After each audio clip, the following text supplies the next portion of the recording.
Čau lidi, dneska tak se dám menší tutoriál, jak rozsvítit displej, prostě nějaký displej a Arduino, tady prostě základní deska Arduino, tak.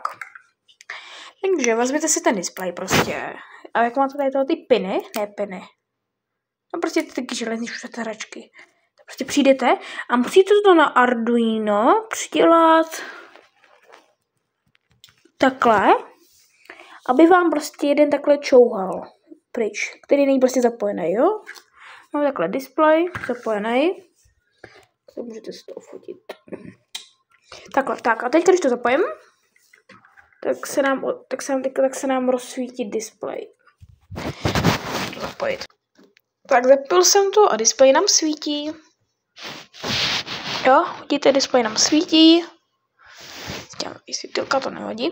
Jo, prostě takhle, takže takhle to máte hotový. Můžete flexit kamera, že jste úplně mega elektronik. Tak čaute.